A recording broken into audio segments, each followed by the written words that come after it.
It took me 3 years to obtain the splits with plenty of trial and error along the way. And when I reflect on that journey, if I had to go back and change one thing, it would be putting together a more effective warm-up for the outcome of the session. So hopefully to help you avoid making some of the same mistakes that I made along the way, I wanted to share with you today a 3-phase approach that I use for myself and my clients. When we get into training sessions that are more focused around a flexibility outcome, we do have to think a little bit differently on how we're going to approach the warm-up. In traditional workouts, it's often recommended that you do a dynamic warm-up after you stretch, but when we're doing a flexibility-focused session for splits, I find it more effective to do the dynamic prep first. So phase 1 is your dynamic prep, and this dynamic prep is going to involve a few things. Number 1, basic leg swings. Leg swings get overlooked. It's going to loosen the hips up. Leg swings in all directions, going through a few times. I often prescribe them in a 10 rep range just to get things loosened up, get the mind wrapped around what we're getting into in that session. But we can take that a little step further once we've done a few rounds of leg swings, and we can start thinking about how we might start accelerating through that end range of our swing a little bit further. Stretch kicks are a more advanced approach to this. It's used in martial arts settings, but something along those lines is helpful here. You don't have to do a full stretch kick where you're going to blow your hamstring out during your warm-up, but what you can start to think about doing here is as you're swinging the leg, you can just start to accelerate and create a little bit more speed and intent through the end ranges of your movement. Other things that I like to include in a dynamic warm-up are things that are specific to the splits. So there may be things like side-to-side squats with specific intent to positions of the side split. So one that I do like to do is as we're shifting side to side, we pause for a moment in a horse stance position and start to prepare ourselves in that way as well. So there's, other type Cossack squats work well here. I like horse walks. There's like a lot of variations that can be added here, but some sort of specific movement that is going to be applicable to the things we're getting into in that session. Moving into phase 2, we're going to get into some long range and short range preparation. And the long range stuff is basically the static stretching. And long duration stretching works fine here. Again, the outcome of the session is that we're getting into a very deep range position, and it requires us to feel like we have availability in that range.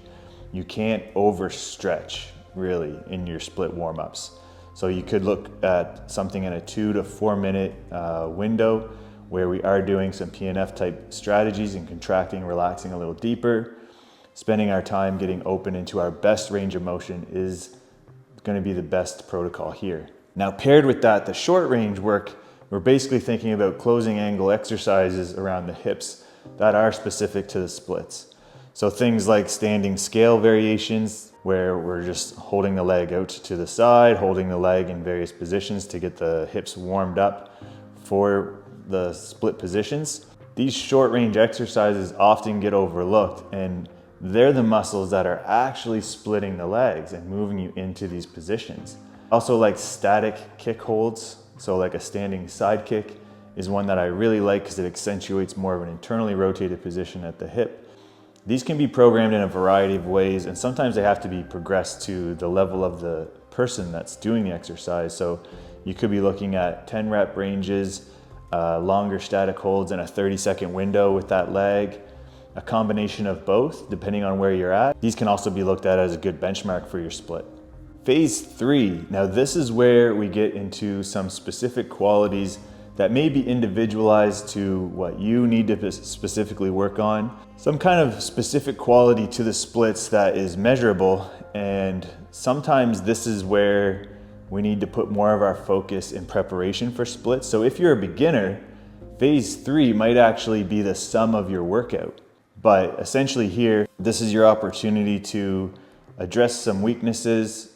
And usually it's in the conditioning side of things. Like a lot of people aren't conditioned to actually just start holding a split right away. So you may be just conditioning yourself to get ready for the splits. You may be addressing things like hip internal rotation qualities and abduction. Another thing that gets very overlooked, because as we go deeper into that split, We're trying to drive this intention at the pelvis that allows us to facilitate that range of motion, which requires hip internal rotation and abduction.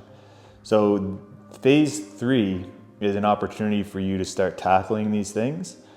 And I'll often do a couple rounds here where the dynamic stretching and the long duration stretching may just be 1 to 2 sets. This specific outcome work may be more in the 3 to 4 set range. And just depending on where I'm at, that might actually be the sum of the workout. This 3-phase approach will set you up for success to express your best split. But I wanted to add a bonus tip to this, because after a good warm up or even just holding the splits in general, people often don't think of the many ways that we can hold a split and progress the split positions. You need to warm up your split with varying intensities of the split. So if you think about this right now, if holding a split for you feels like a 9 out of a 10 or like a high intensity movement, you have to find ways to warm up that position specifically with assisted holds, or find a way to bring that 9 out of 10 down to a 7 out of 10.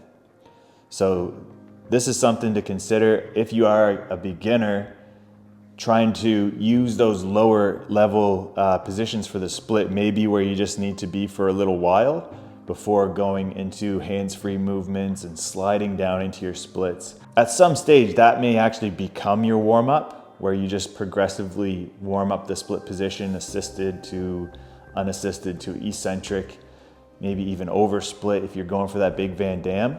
The split position, your max hold, should be considered the same way you consider your max barbell lift. If you're always maxing out in your sessions, you're not gonna progress. So the bonus tip here today, guys, is that you need to progressively overload your split position after your warm-up. So if you choose one progression, multiple progressions to kind of get yourself in your best range, that's gonna make the best result moving forward. And I've had the most success with this. When I started taking my warm-up more seriously, when I started progressively overloading the split positions at varying intensities, I started having the breakthroughs I was looking for, and I had a lot less setbacks. So hopefully that helps you do the same, and hopefully it allows you to do it a lot earlier than me. 3 years is a long time. I will say that during that time, there were periods where I took a break out of frustration and I went back to it. And I just kept looking into a lot of different methods and strategies to get the splits, while also just putting together my own ideas and thought process to what I feel is the best for myself and people that I was helping. You can get very far in the splits within 1.5 to 2 years. It's a long journey. It's a form of strength training. It's a totally different discipline, but you should be giving it the respect that you give every other discipline if you've done strength training or played sports.